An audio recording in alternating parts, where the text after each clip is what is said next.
Hello guys, आज मैं आपका स्वागत करता हूं इस नए चैप्टर में जिसका नाम है हाइड्रोकार्बन।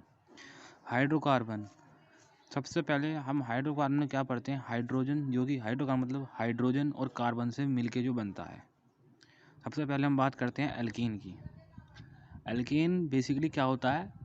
एल्कीन जिसमें सिंगल बॉन्ड होती हैं, डबल और ट्रिपल बॉन्ड इसमें नहीं होती हैं। सबसे पहले हम लेते हैं एल्कीन। एल्कीन को हम कहते हैं अनसैचुरेटेड एलिफैटिक हाइड्रोकार्बन। एलिफैटिक मतलब कि ये मैं आपको बताऊंगा अभी। सैचुरेटेड एलिफैटिक हाइड्रोकार्बन, इसका जनरल फॉर्मूला होता है CnH2n+2। इसे कृपया आप करके 3-4 बार रिवाइज करें। CnH2n+2, CnH2n+2। और इसमें साइक्लो एल्केन का फॉर्मूला होता है जनरल CnH2n। इसमें सारे कार्बन ऑफ जो all carbon atom in alkane are sp3 hybridize होते हैं। इनका बॉइलिंग पॉइंट, अब हम इसके पढ़ते हैं फिजिकल प्रॉपर्टीज़। फिजिकल प्रॉपर्टीज़ हमारी जो होती हैं, सबसे पहले होती है बॉइलिंग पॉइंट। बॉइलिंग पॉइंट हमारा डायरेक्टली प्रोपोर्शनल होता है मोलिकुलर वेट के। क्यों? मोलिकुलर वेट जैसे कि H2O का मास है 18, तो उससे डिफाइन होगा उससे डिफाइन होगा बॉइलिंग पॉइंट। ठीक है जी। अब बॉइलिंग पॉइंट इन्वर्सली प्रोपोर्शनल होता है ब्रांचेस के। अगर जितनी ज़्यादा ब्रांच होगी, जितना उसके बीच में गैप होगा, उतना सरफेस एरिया बढ़ेगा। सरफेस एरिया बढ़ेगा तो वॉल्यूम, सरफेस एरिया बढ़ेगा तो उसका बॉइलिंग पॉइंट कम होगा। तो ये लिखी मैंने उसकी डेफिनेशन, जैसे कि मैंने लिखा है, ये समझ मैं बताता हूँ आपको पढ़ के। ये लिखा है ऑल द कार्बन्स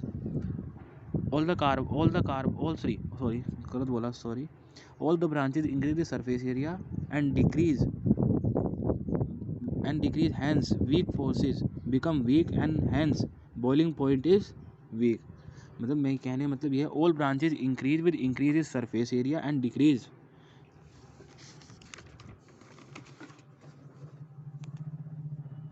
अब स्टार्ट करते हैं ये वाला chapter, melting point. Melting point क्या? Melting point of alkane also increase with increase in molecular mass but they increase in not so regular. ये रेगुलर नहीं होता, मतलब हर बार ऐसा लगातार नहीं होता। अब एल्केन जिसमें even number of carbon atom होते हैं, एल्केन जिसमें even number of carbon atom होते हैं, उसका मेल्टिंग पॉइंट हाइयर होता है। पर जो odd number of carbon atom होते हैं, उनका मेल्टिंग पॉइंट हाइयर नहीं होता है, क्योंकि the property is known as हम अल्टरनेटिंग इफेक्ट कहते हैं।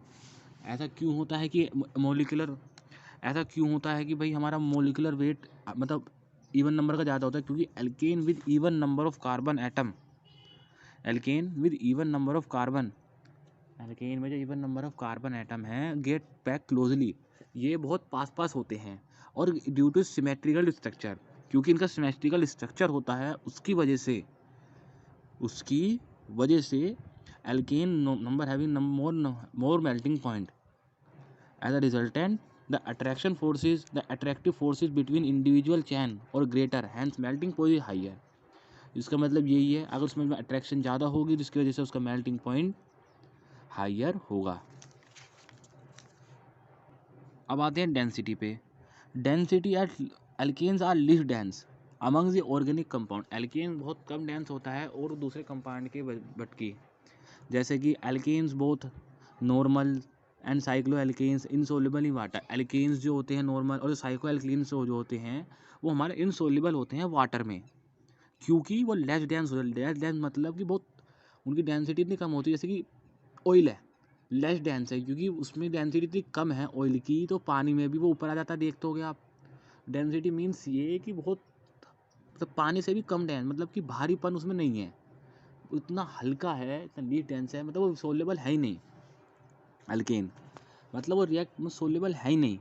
जैसे कि अब आप ले लेते हैं एग्जांपल लेते हैं, in the case of oil less dense then the water will float on the top of the water layer.